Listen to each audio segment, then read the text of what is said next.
L'Organisation mondiale de la santé a félicité le Maroc pour sa gestion de la crise sanitaire. Ce n'est pas banal en fait.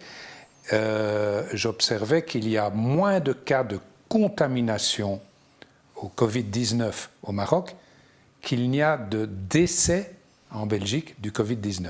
Donc c'est assez impressionnant, alors que la population est 3,5 fois supérieure au Maroc. Quelle est votre explication à cela ? Alors, on peut trouver une partie de l'explication dans la densité de la population que l'on évoquait.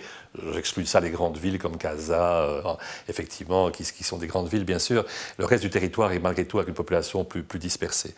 On peut espérer qu'effectivement, le fait d'avoir donné un confinement bien observé par la population marocaine soit un des éléments qui ont permis de couper l'aile à temps à la pathologie, alors qu'elle n'avait pas encore atteint la même importance au moment où le confinement a eu lieu au Maroc que lorsque le confinement a eu lieu dans notre pays. Et donc ça a évité, exactement, ça a évité l'envol que nous avons connu, que nous avons rompu, mais que nous avons malgré tout un peu connu au départ. Et alors, toujours la réserve de, y a-t-il un terrain génétique qui montrerait une différence, et on ne le sait pas actuellement.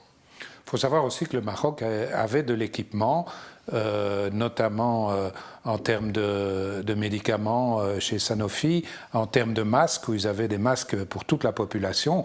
Au début, ils vendaient ça à moins d'€1 pour 100 masques. Je veux dire, c'était assez remarquable. Ils ont stoppé leurs frontières très très vite.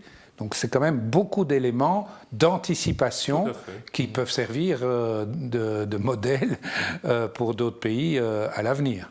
Ce sont des éléments qui ont dû jouer un rôle. Si la population avait ces masques à disposition, qu'elle les a bien portés, qu'elle a pris des mesures de distanciation dans des endroits qui, pour nous, ici en Europe, nous paraissent difficiles, comme dans les souks par exemple, ça a dû jouer un rôle important dans la diminution de la transmission, bien sûr. Le fait que le Maroc ait décrété l'état d'urgence très très vite, est-ce qu'à votre connaissance, ça a inspiré d'autres pays d'Afrique en termes de modalités par rapport à ce risque de contagion? Je pense que le Maroc, et je pense que le Sénégal aussi d'ailleurs, a eu une politique assez précoce et assez rapide par rapport, ont été deux des exemples pour d'autres pays africains de savoir qu'il fallait réagir, qu'il fallait faire quelque chose, puisqu'on ne savait pas quel serait l'impact potentiel. Et d'ailleurs que la seule chose qu'on pouvait faire à ce moment-là, c'était ça. Par rapport à un virus où on n'a pas de traitement, on n'a pas de vaccin, et un virus qui se transmet par la respiration, parce qu'il sort de notre bouche et de notre nez, tout ce qu'on peut faire, c'est de faire des distances plus grandes pour qu'une personne n'infecte pas l'autre personne.